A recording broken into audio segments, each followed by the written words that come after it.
What's good, everybody?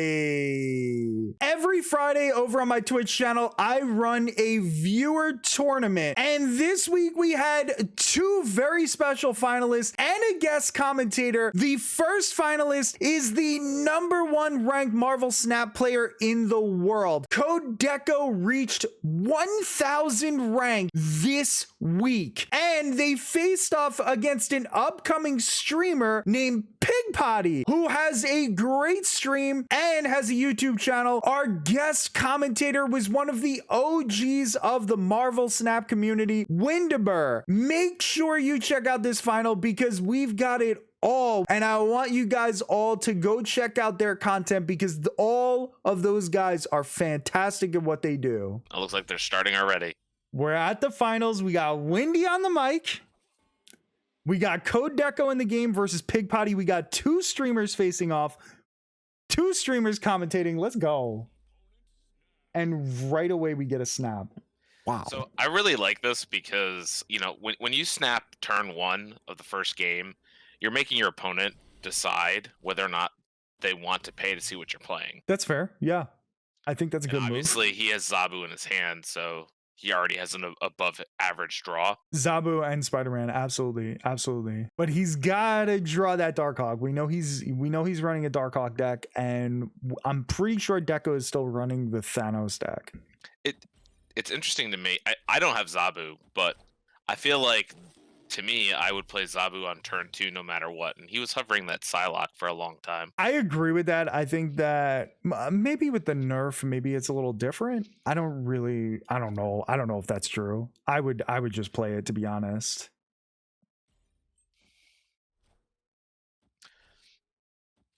I'm with you. I would just play Zabu on turn 2 no matter what. I think that's the absolute better move. He's running the Valkyrie list now.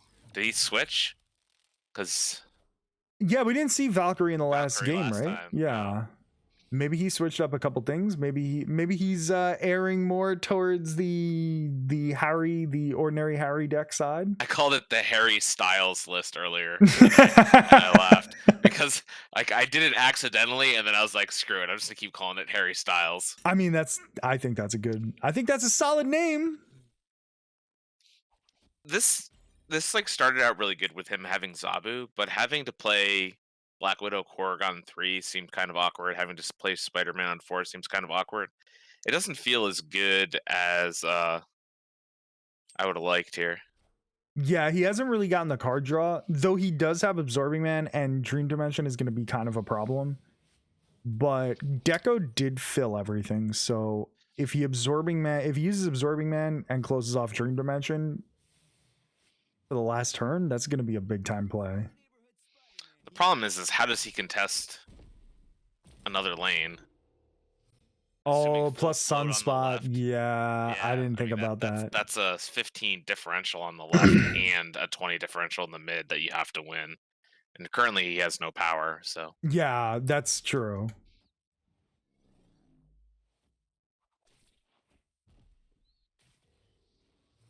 So yeah, to your point, I forgot that Sunspot was in that left lane. Yeah, there he goes. Man, I thought he had end turn there for a second. I was like, what are you doing? Dude, I thought he did too. I thought he actually clicked that. That was crazy. It turns out that the highest ranked player in all of Marvel Snap, who is at 800 rank, is pretty good at the game. Who would have guessed? Who's that? Deco, Code Deco, Alfred. Okay. They were the highest ranked players last season and the highest ranked players this season. They're trying to reach 1,000 rank this season. What's his face? Did that in the beta? I can't think of his name. He used to stream. Man, I can't remember what his name was. I could see his face, but it's all right. We hit Zabu on 2 again, so we've been doing okay. Borrowed No Name might be good for us. Why do you think that? Because of Arrow? Well, the two issues is that with Thanos list, that means he only has 8 spaces, so he can't be playing as many of his stones. Obviously, if he draws the the Reality Stone, he can just get rid of Bar with No Name, and it doesn't matter. True. But if he doesn't draw that one, being limited to only 8 spaces as a Thanos deck is actually an issue. Yeah, you could always Spider-Man his. Well, Spider-Maning his Lockjaw lane is kind of terrible, right? Right. Yeah. You'd have to know that he wasn't playing Reality Stone this turn, but yet playing other cards. Ah, there it is. Ooh, District X throws a huge That's monkey wrench into things. Probably good for PigPotty. Obviously.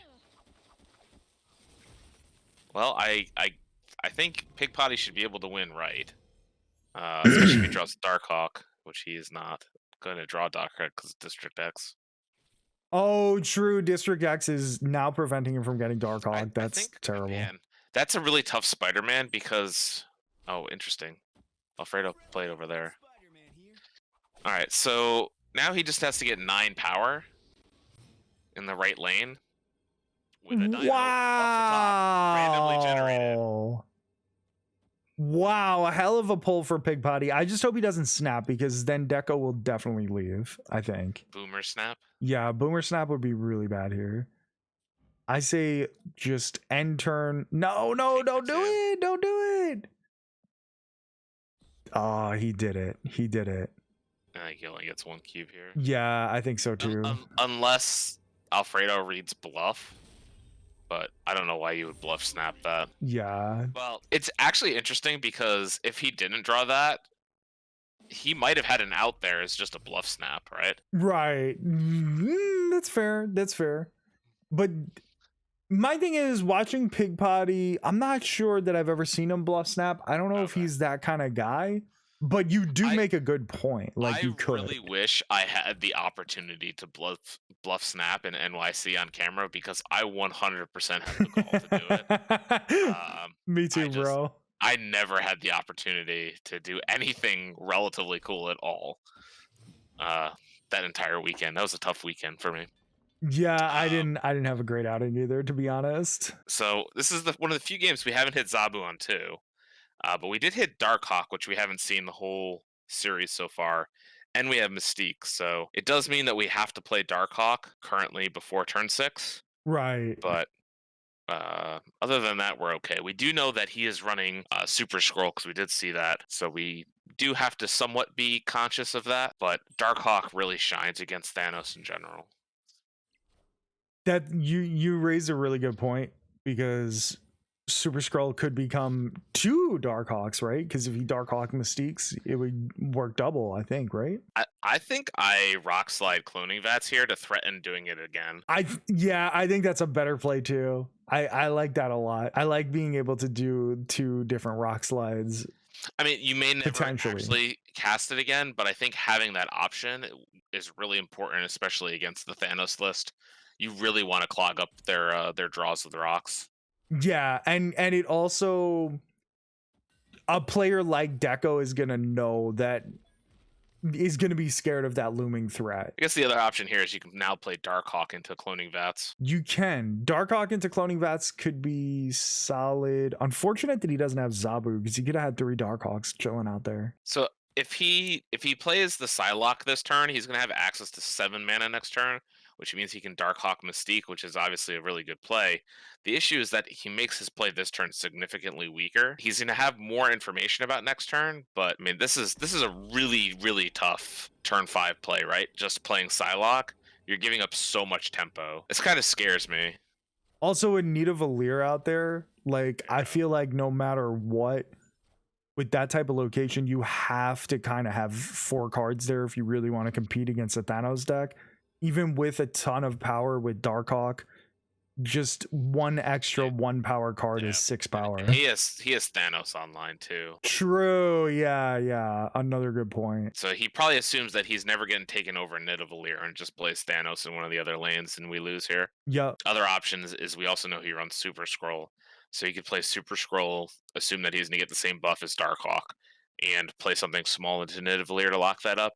So I think Yeah. we're in a really bad spot here, to be honest. We gave up like all of our tempo on turn 5, and it kind of bit us in the ass here. Yeah, I wonder if things would have been a little different if he didn't have Cosmo in the Nidavellir lane and he could have played Psylocke into there so that you're at least getting a little more power. It would have been maybe a little different. It would have been interesting to see if we took the line where we played Rock Slide into Clonivats and to maybe Darkhawk into Clonivats, and seeing if we had some options. Yes. Differently there at the Yeah, I think you were right when you called that. The interesting thing is that our last turn still would have been kind of awkward because we would have had Mystique for 3 mana and we only have 3 mana left to float. We're getting snap backed here, which is really scary.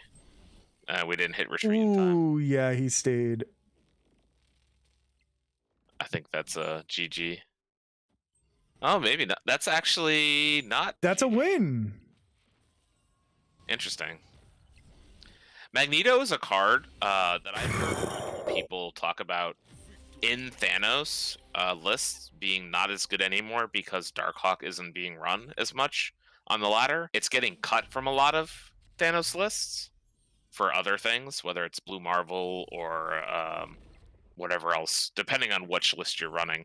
So it's interesting to see the Magneto come down there. That makes sense. Yeah, that makes complete sense. I can see that absolutely being a thing. Magneto is kind of rough in that spot. I'm kind of surprised that Deco snapped back on that one. PigPotty took a huge chunk. That was 8 cubes. That was a big one. I guess it was, yeah. He had such a weak turn 5 that, like, even, for whatever reason, he assumed he did the math, I guess, and thought that he had it set up. Definitely looked weak. Darkhawk Mystique is basically the strongest thing he could do there on turn 7. Yeah, maybe he also forgot that he used Psylocke. I would have made that mistake, like seeing that Zabu was not out there and then going, oh, he can't use Darkhawk Mystique on this turn. One of the interesting things that I've noticed so far from Pig is he seems like he really, really wants to hold that Darkhawk to the last possible second. He's been doing that the whole tournament. And I find that interesting because I feel like sometimes it's just better to get it out there. I wonder if he changes things up now that he has a massive lead. Oof.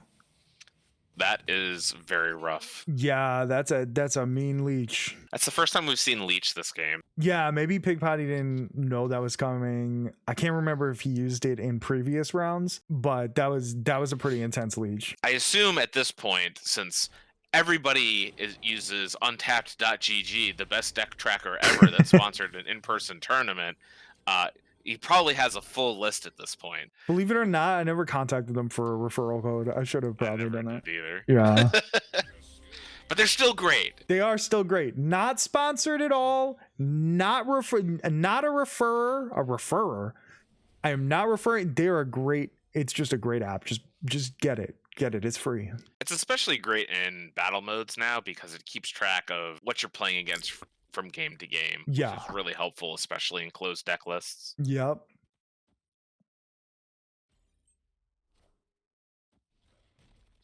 It's interesting how those first 2 games we had Zabu, and we haven't seen Zabu on 2 since. So we had 2 games with Zabu on 2, and we've had 4 games without Zabu on 2.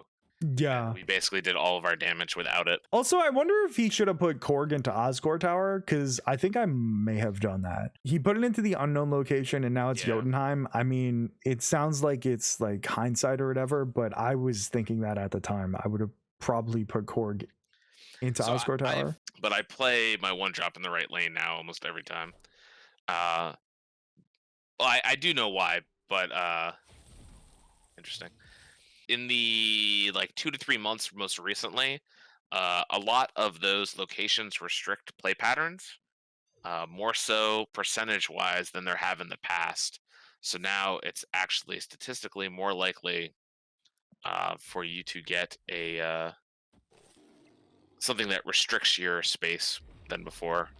So playing into the blank location is actually considered a mathematically good move now. Really? I did not know that. I'm gonna have to keep that in mind in my games. Thank you, sir. This is looking like a real tough game for us here. Yeah, after getting Darkhawk and Mystique leached, I'm not really sure why he's sticking in there. I guess because he has no health. No point to leave. I mean, this I mean, I would have played it out. Yeah, I forgot about his health. He should have just played it out. He should have played it out unless there's any card that he hasn't played this set that he didn't want them to know that they have. But I think he's more or less played all of his cards. They're on round 6. Man, we could have 4 Zabus. All our 4-cost cards could cost 1. Yeah, this is going to be interesting. Or you can...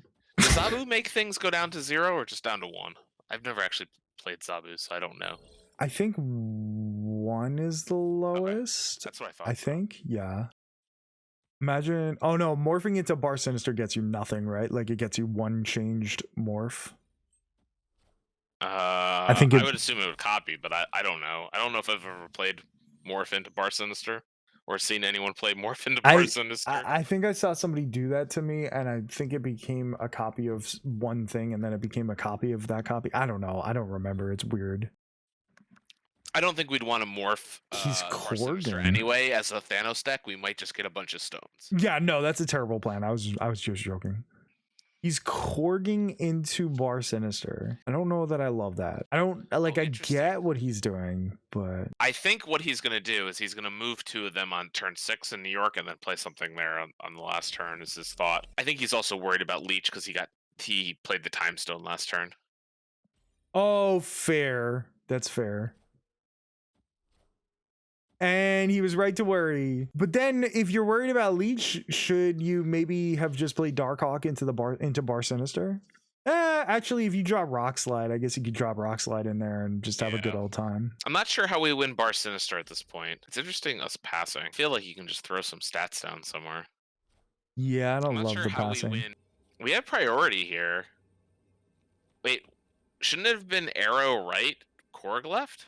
Yes, I don't like this play at all. Because we'll go up to 25 if we did it that way on the right lane. I guess he could play more than 2 cards. Well, his Korg is leeched. Well, I'm not worried about... Oh, you're saying with Arrow. Yeah, you're right. Yeah. You're right. He's probably going to play more than 2 cards here. And if he moves things, he could just beat you in the middle. If he moves Leech and Time Stone, even though that would be a ridiculous play. So the issue here with the Arrow left is if he plays more than 5 cards, not everything will get pulled. But if he plays 4 or less cards, Arrow can pull all the cards left. He also had the ability to move into New York, which is scary. So left is Thanos, Magneto. Did he win New York? Why does it? I don't think Leech has moved over, but I think he wins by 1.